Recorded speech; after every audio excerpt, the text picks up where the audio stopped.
for a single fraction of a second, on the morning of July 16, 1945, the darkness of the New Mexico desert vanished. A light brighter than 1,000 suns rolled across the sand.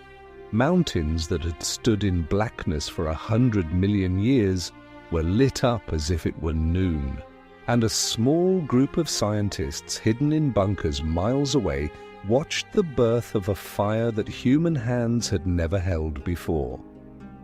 One of them, a brilliant and haunted man named Robert Oppenheimer, would later say that in that instant a line from an ancient scripture drifted through his mind. "Now I am become death, the destroyer of worlds." They had just split the atom and turned it into a weapon, and nothing on this planet would ever be the same again. In the next 45 minutes, we are going to travel through the entire history of the atomic bomb. We will start with the strange and beautiful science that made it possible, the discovery of nuclear fission, and the warning that a small group of physicists tried to send to the world. We will follow a secret letter that reached the desk of a president. We will step inside the Manhattan Project, the largest and most secret scientific effort in human history, hidden in a town that did not officially exist. We will stand in the desert for the very first test, a moment they called Trinity. We will follow 2 bombs to 2 cities, Hiroshima and Nagasaki, and we will confront what happened there. Then we will watch the world plunge into a nuclear arms race, the terrifying rise of the hydrogen bomb, and the long shadow of the Cold War. And finally, we will ask the question that still hangs over all of us today. What did humanity truly unleash, and can we ever put it back? This is the story of the weapon that ended the world's innocence. So settle in and let us begin at the very beginning, with a mystery hidden inside the atom itself. To understand the bomb, you first have to understand a quiet revolution that was happening in physics at the start of the 20th century. For thousands of years, people believed the atom was the smallest possible piece of matter. The word itself comes from an ancient Greek idea meaning something that cannot be cut. It was supposed to be the final, indivisible building block of everything. But in the early 1900s, that idea began to crack. Scientists discovered that the atom was not solid at all. It was mostly empty space with a tiny dense core called the nucleus sitting at the center, surrounded by even tinier electrons.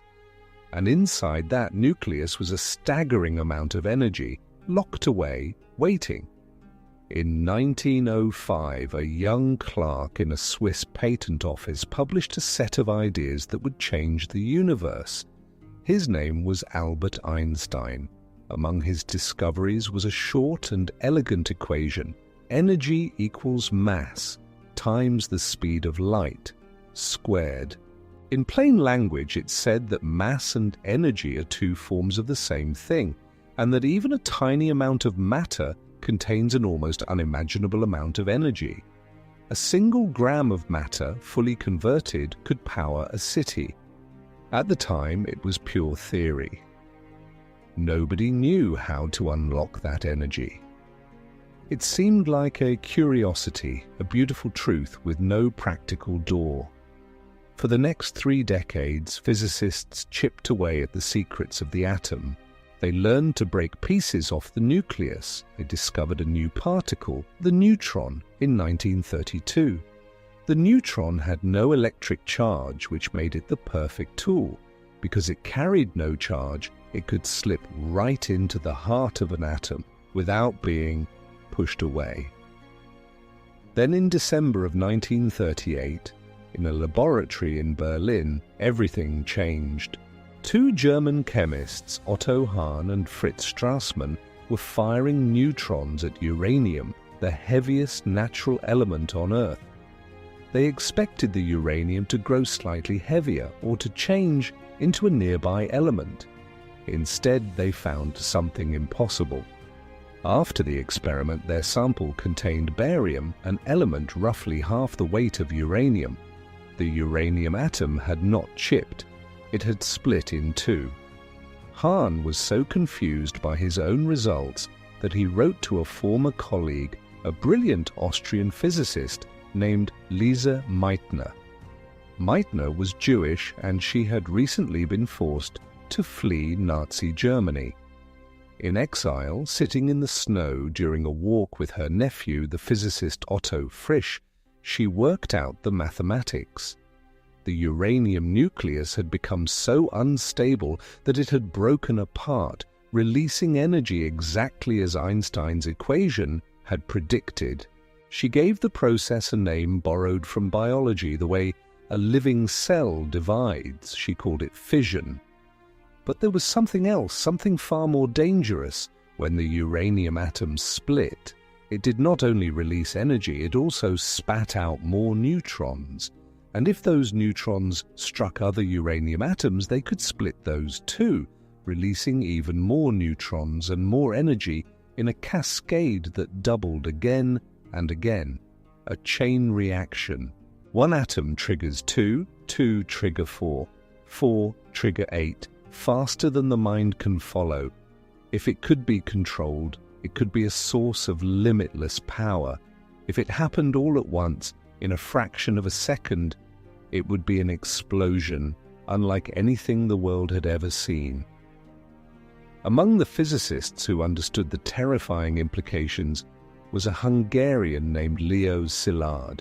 Szilard had actually imagined the idea of a nuclear chain reaction years earlier, before fission was even discovered. When he heard the news, he did not feel triumph. He felt dread, because there was one detail that made his blood run cold. It was now 1939. Adolf Hitler was in power in Germany. The Second World War was about to begin. And fission had just been discovered in Berlin, inside Nazi Germany itself. Szilard understood the nightmare with perfect clarity. If a bomb could be built from this new physics, the most dangerous regime on Earth might build it first. So he made a decision that would echo through the rest of the century. He decided that the government of the United States had to be warned, and it had to start its own research immediately. But Szilard was a refugee, an outsider, a scientist with no political power. Who would listen to him? He needed a name that the entire world already trusted. He needed the most famous scientist alive. He needed Albert Einstein. In the summer of 1939, Szilard drove out to a quiet cottage on Long Island, where Einstein was spending his vacation. The two men had known each other for years. Szilard explained the chain reaction, the danger, and the fear that Germany might build a weapon of unprecedented power. Einstein, a lifelong pacifist, listened carefully. And then he said something remarkable. He said he had never thought of that. Together they drafted a letter. It was addressed to the President of the United States, Franklin Delano Roosevelt. In careful, measured language, the letter explained that recent work in physics suggested that uranium could be turned into a new and extremely powerful source of energy, and that this could lead to the construction of extremely powerful bombs. It warned that Germany had already stopped the sale of uranium from mines it now controlled, and it urged the president to act. Einstein signed it. It was one of the most consequential signatures in human history, and it is one of history's deepest ironies that the gentle pacifist whose equation revealed the energy inside the atom was also the man whose name helped launch the race to weaponize it. Einstein would later call signing that letter the one great mistake of his life. The letter reached President Roosevelt in October of 1939, weeks after the war in Europe had begun. Roosevelt read it, understood the stakes, and reportedly said, "This requires action." At first, that action was small: a committee, a modest budget, a few $1,000s for research. Nobody yet knew if a bomb was even possible, but the seed had been planted. And over the next 2 years, as the war spread across the globe and the science advanced, that small committee would grow into something almost beyond imagination, something with a code name that gave away nothing about its true purpose. It would be called the Manhattan Project. When the United States was pulled fully into the Second World War at the end of 1941, after the attack on Pearl Harbor, the effort to build an atomic bomb shifted into a completely different gear. What had been a quiet research program became a national mission, backed by the full industrial might of the country and shrouded in absolute secrecy. The military put a single man in charge of the entire operation, a hard-driving Army engineer named General Leslie Groves. Groves had just finished overseeing the construction of the Pentagon, the largest office building in the world. He was blunt, demanding, and relentless, and he was given almost unlimited resources. His task was to turn abstract physics into a working weapon before the enemy could, but Groves was a soldier, not a scientist. He needed someone to lead the scientific side, someone who could understand every branch of the physics involved, and who could inspire the greatest minds of a generation to work together. His choice surprised almost everyone. He chose a theoretical physicist from the University of California named Julius Robert Oppenheimer. Oppenheimer was a fascinating and complicated figure. He was extraordinarily brilliant, fluent in many languages, deeply read in poetry and philosophy, able to leap between physics and ancient literature in a single conversation. But he had never run a large organization. He had a history of left-leaning political associations that made the security officers nervous, and yet Groves saw something in him, a rare combination of scientific genius and the ability to lead. It would prove to be one of the most important decisions of the entire project. The scientists needed a place to work. It had to be remote, for secrecy and for safety, in case something went terribly wrong. Oppenheimer suggested a location he had loved since childhood, a lonely mesa high in the mountains of New Mexico, a place called Los Alamos. There had been a small boys' school there. The government took the land, and in the middle of the wilderness a secret city rose from nothing. At its peak, thousands of people lived and worked at Los Alamos, and yet officially the town did not exist. There was a single mailing address for everyone, a post office box in Santa Fe, number 1423. Babies born there had that box number listed as their birthplace. Scientists were told to change their names, to avoid using the word physicist, to never speak of their work. Some of the most famous names in science simply vanished from the public eye and reappeared on that mesa, working under strict secrecy.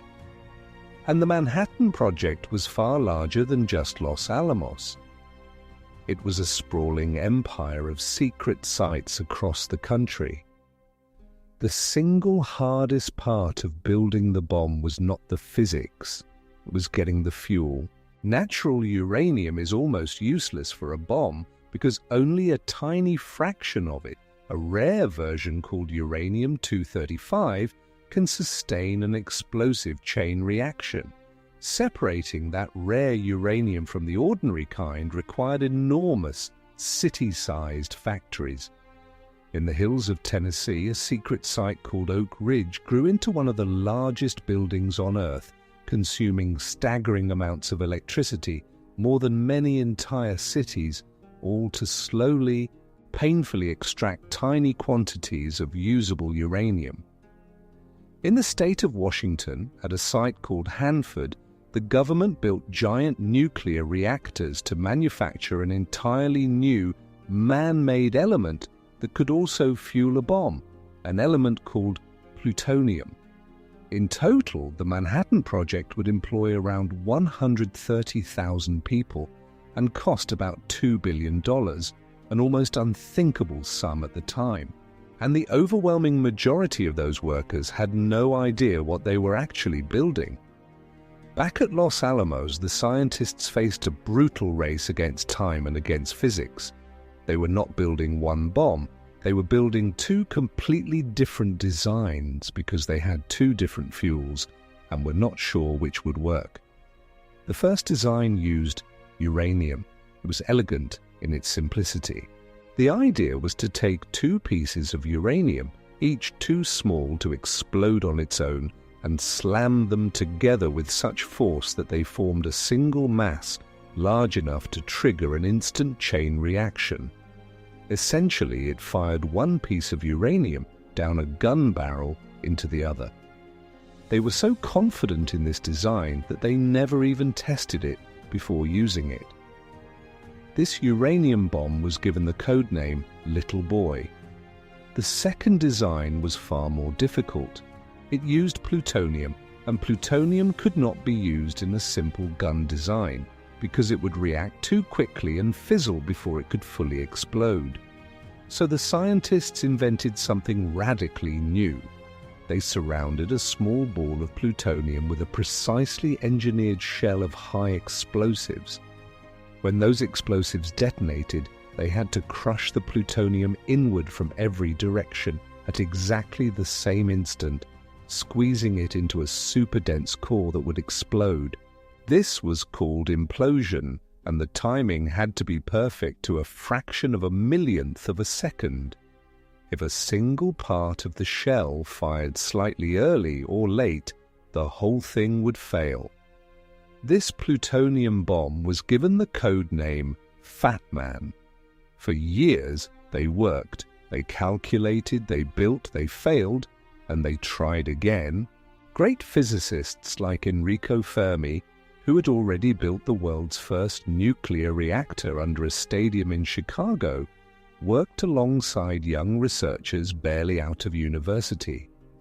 They lived under constant pressure, haunted by the fear that Germany was ahead of them. And then, in the spring of 1945, the situation changed. Germany surrendered. The war in Europe was over.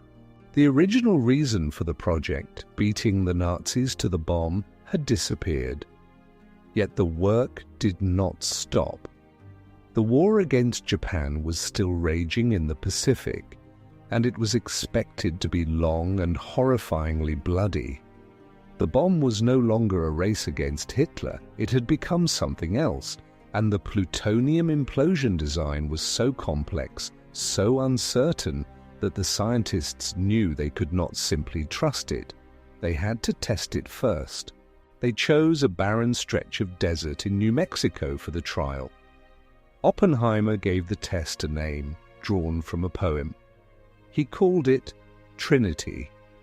In the darkness before dawn on July 16, 1945, the world's first nuclear device sat on top of a steel tower in the New Mexico desert. The scientists called it the gadget. It was the plutonium implosion design, the difficult one, the one that had never been tried. Everything rested on this moment. Years of work, billions of dollars, and the unanswered question of whether their theories about the atom were actually correct. The tension in the control bunkers was almost unbearable. A thunderstorm had rolled in overnight, delaying the test and fraying everyone's nerves. Some scientists were so uncertain about what would happen that they had placed friendly bets, guessing how powerful the explosion would be or whether it would work at all. A few had a darker worry. There was a lingering theoretical fear, which they believed they had ruled out, that the explosion might somehow ignite the atmosphere itself and destroy the world. They were fairly sure that could not happen. Fairly sure. The countdown began. Observers lay face down on the ground, miles away, told to shut their eyes and turn away from the blast. Some covered their faces with welding glass. At 29 minutes and 45 seconds past 5 in the morning, the gadget detonated. The light came first. It was, in the words of those who saw it, unlike anything on Earth. A blinding flash that turned night into a day brighter than the noon sun, lighting up the surrounding mountains in colors no one could quite describe, gold and purple and violet and gray. The heat could be felt from miles away, like standing next to an open furnace. Then came the fireball, rising and swelling, and behind it a monstrous cloud that boiled upward into the sky, forming the shape that would become the terrible symbol of the atomic age, the mushroom cloud. Where the tower had stood, there was nothing. The steel had simply vaporized. The desert sand around the blast had been fused by the heat into a strange, glassy green crust that would later be given its own name. The shock wave rolled across the desert and slammed into the observers, and then, seconds later, came the sound, a deep, rolling thunder that echoed off the distant mountains. The explosion was far more powerful than many had expected, equal to about 20,000 tons of conventional explosive. In an instant, the theories were proven. The bomb worked. At first, there was celebration. People cheered, shook hands, felt the pure relief of a dangerous gamble that had paid off. But that relief did not last. As the cloud drifted over the desert, a heavier feeling settled over many of the men who had built it. They had just proven that human beings could unleash the fundamental forces of the universe. Oppenheimer, watching from the control bunker, felt the weight of it. It was in this moment that he recalled those ancient words, "Now I am become death, the destroyer of worlds." The test director, a physicist named Kenneth Bainbridge, put it more bluntly. He turned to Oppenheimer and said, "Now we are all sons of bitches." They now knew beyond any doubt that the weapon was real. And halfway across the world, the war with Japan was still burning. The decision of what to do with this new power now moved out of the hands of the scientists and into the hands of a president and his generals. Because a working bomb is not just a scientific achievement, it is a choice. And the world was about to see that choice made over 2 cities. By the summer of 1945, the Second World War in the Pacific had become a grinding nightmare. Island by island, the fighting had grown more savage and more costly. Battles on places like Iwo Jima and Okinawa had produced staggering casualties on both sides. American military planners were preparing for a full-scale invasion of the Japanese mainland, and their estimates of the losses, for soldiers and civilians alike, were horrifying. Japan's military leadership had shown a willingness to fight to the very end. Franklin Roosevelt had died in April, just before the Trinity test. The decision now rested with the new president, Harry Truman. Truman had not even known the bomb existed until he took office. Now he had to decide whether to use it. The reasoning presented to him was that the bomb could end the war quickly and avoid an invasion that might cost an enormous number of lives. There were other voices too.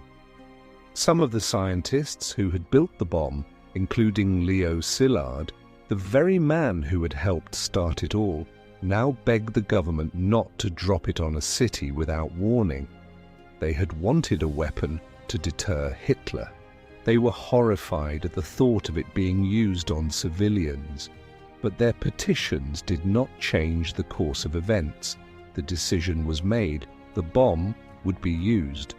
On the morning of August 6, 1945, an American bomber named the Enola Gay took off from an island in the Pacific, carrying the uranium bomb Little Boy. Its target was the Japanese city of Hiroshima, an important military and industrial center that had, until then, been largely untouched by the war. It was a clear, ordinary summer morning. People were heading to work. Children were on their way to school. At approximately 15 minutes past 8 in the morning, the bomb was released. It fell for less than a minute before detonating high above the city. In an instant, a fireball hotter than the surface of the sun bloomed over Hiroshima. Directly beneath the blast, temperatures reached thousands of degrees. People close to the center were simply gone, leaving in some cases only faint shadows burned onto stone where their bodies had shielded the surface for a fraction of a second. A shockwave tore outward, flattening buildings across the city. Then came a firestorm as thousands of fires merged into one great inferno. The numbers are almost impossible to truly comprehend. In Hiroshima, it is estimated that around 70,000 people were killed almost instantly. By the end of the year, as more died from injuries and from a terrible new sickness caused by radiation, the toll rose to well over 100,000. A single bomb dropped from a single plane had destroyed most of a city. 3 days later, on August 9, 1945, it happened again. A second bomber carried the plutonium implosion bomb, Fat Man, the same design tested at Trinity. Its primary target was obscured by clouds, so it turned to its secondary target, the city of Nagasaki. Once again, a blinding flash, a fireball, a shockwave, and the death of tens of thousands of people. The hilly terrain of Nagasaki contained some of the blast, but the devastation was still catastrophic, with the death toll again climbing to the tens of thousands and beyond in the months that followed. For the survivors, known in Japanese as the hibakusha, the horror did not end when the fires went out. Radiation sickness swept through the population, causing suffering that doctors at the time did not even understand. In the years and decades that followed, survivors faced higher rates of cancer and other illnesses, and often faced discrimination as well. The bomb did not simply kill in an instant. It reached forward in time into the bodies of the living and even the unborn. On August 15, 1945, Japan announced its surrender. The Second World War, the deadliest conflict in human history, was over. To many people around the world exhausted by years of war, the bombs were seen as the terrible act that finally brought peace. To others, then and ever since, they raised profound moral questions that have never been fully resolved. Were the bombings necessary to end the war and prevent an even bloodier invasion? Or was the deliberate destruction of two cities full of civilians a crossing of a line that should never have been crossed? Historians, scientists, and ordinary people have debated these questions ever since, and they are debating them still. But whatever the answer, one thing was now undeniable to every government on Earth. The atomic bomb was real, it worked, and whoever possessed it held a power over life and death on a scale never before imagined. The war was over. But a new and far more dangerous contest was about to begin. Before we continue into the shadow of the Cold War, I want to take just one quick moment. If you are finding this story as gripping and as important as I do, the the single best way you can help is to hit that like button and to subscribe to the channel if you have not already. It genuinely helps this channel grow. It helps videos like this one reach more people, and it lets me keep making deep, detailed history documentaries just like this. So if you are enjoying the journey so far, take 1 second to like and subscribe. Thank you truly. Now let us return to the moment the world split into two armed camps. When the United States dropped the bombs on Japan, it stood alone as the only nation on Earth with nuclear weapons. American leaders may have believed that this monopoly would last for years, perhaps a decade or more. They were wrong. It would last only 4. The Soviet Union, led by the ruthless Joseph Stalin, had been watching closely. In fact, thanks to a network of spies who had penetrated the very heart of the Manhattan Project, the Soviets knew a great deal about the bomb's design long before it was ever dropped. One spy in particular, a physicist named Klaus Fuchs, had worked at Los Alamos and passed detailed secrets to Moscow. This espionage dramatically accelerated the Soviet program.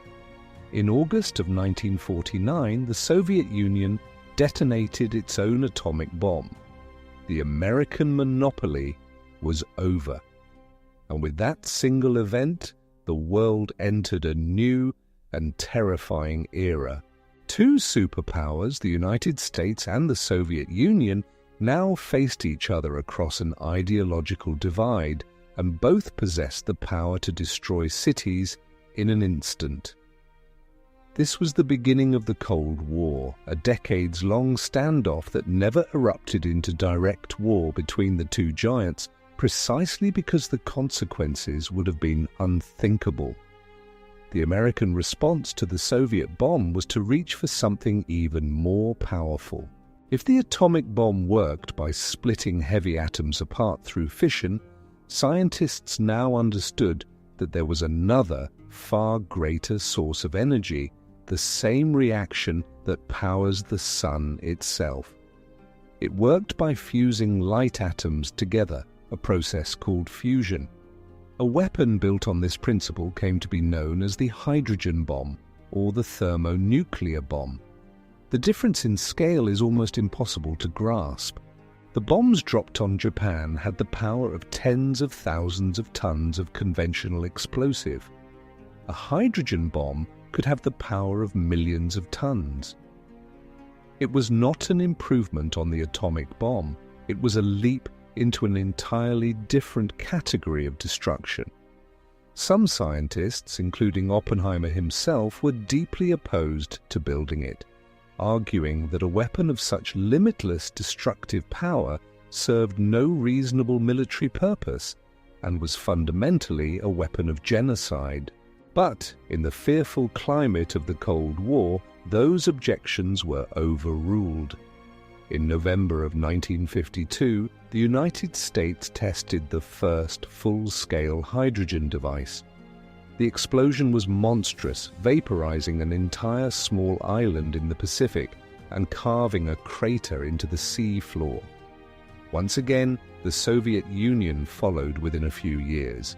The two superpowers were now locked in an arms race, each building more and more bombs and more powerful ones, in a desperate attempt to never fall behind the other. Oppenheimer, meanwhile, met a bitter fate. The man who had led the creation of the atomic bomb, now troubled by the weapons he had helped unleash and opposed to the hydrogen bomb, fell under suspicion during the anti-communist fears of the era.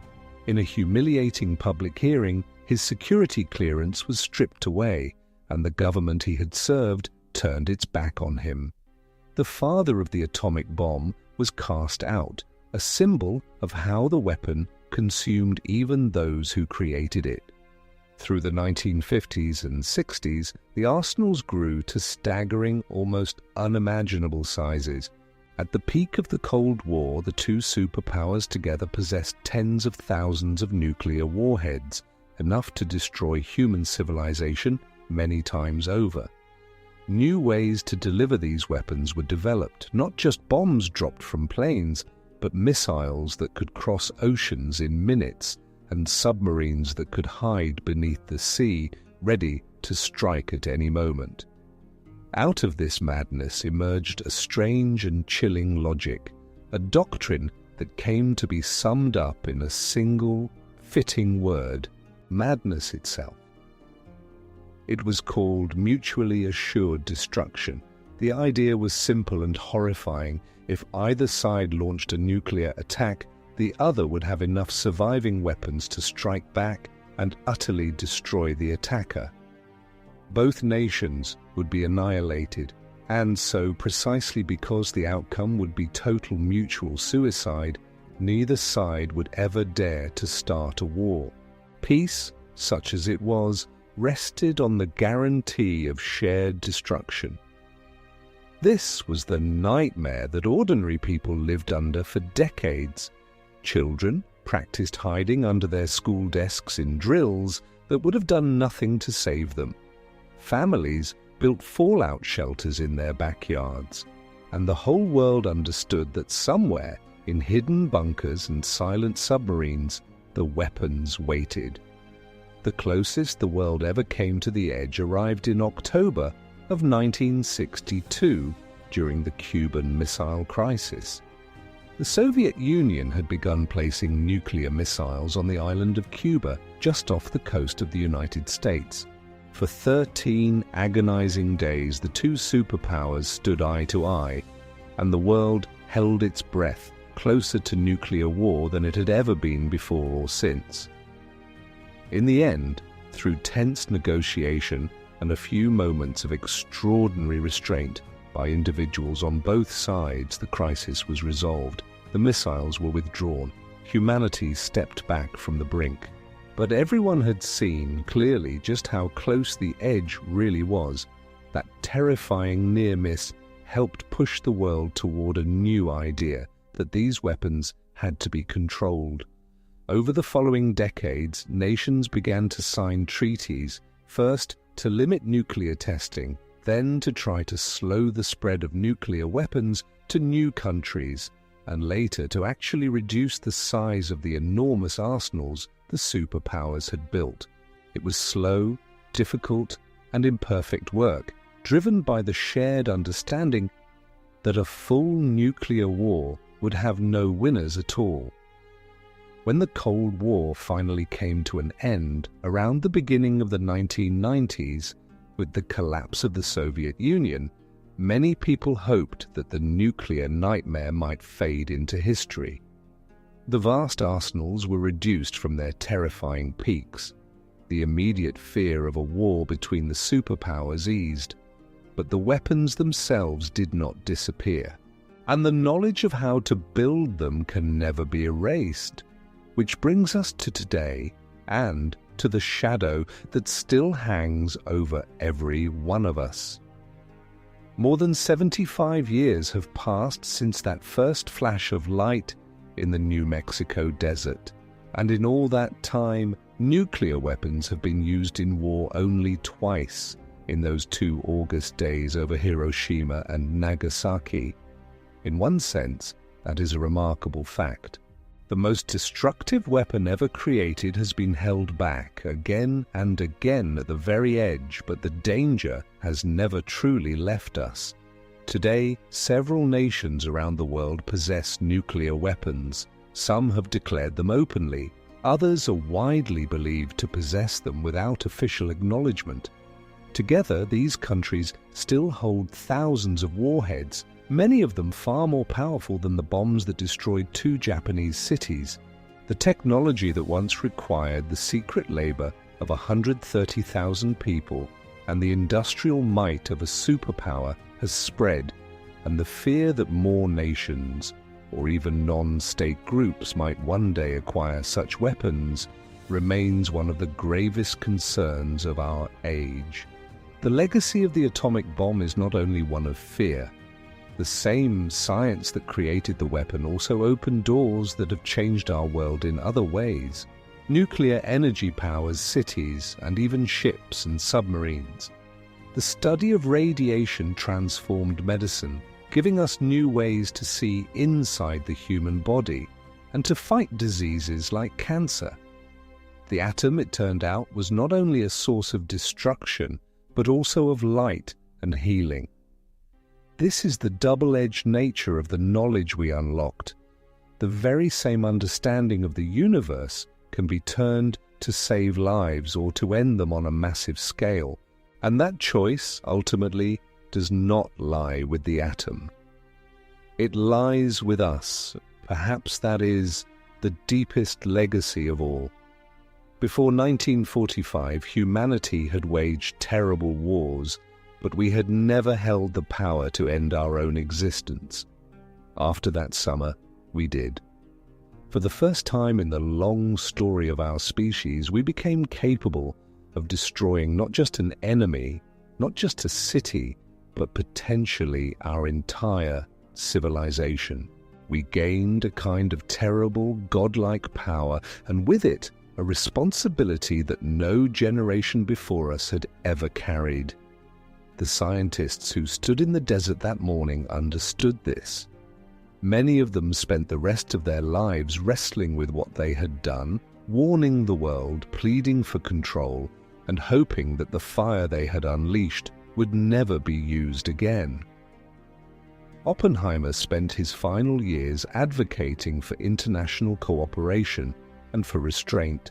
Einstein, near the end of his life, joined with other thinkers to warn humanity of the danger and to plead for the abolition of war itself.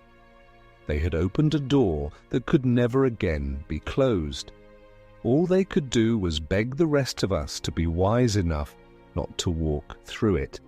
And so the question they left us with is the same question that remains today. We hold this power now, all of us, whether we like it or not. It sits in silos and submarines, in the hands of leaders we may never meet, resting on decisions that could unfold in minutes. The atomic bomb ended the world's innocence. It forced humanity to grow up, to recognize that our cleverness had finally outrun our wisdom, and that our survival now depends on our ability to be better than our worst impulses. The story of the atomic bomb is not really a story about physics or about war. It is a story about us, about what we are capable of creating and about the choices we make with what we create. The light that filled the desert that morning is still, in a sense, shining. And whether it ever blazes again is a question that every generation, including ours, must answer for itself. Thank you so much for joining me on this journey through the entire history of the atomic bomb. If you made it all the way to the end, you are exactly the kind of curious, thoughtful person this channel is made for. So if you have not subscribed yet, now is the perfect moment to do it and to help this channel keep growing so we can keep bringing history to life like this. And please hit that like button if you enjoyed this video. It really does make a difference. I would also love to hear from you in the comments. Tell me what you found most fascinating in this story and what part of history you would like us to explore next. Your ideas genuinely help shape the videos to come. Until next time, keep asking questions, keep looking up at the sky, and never stop being curious about the world we share. Take care, and I will see you in the next one.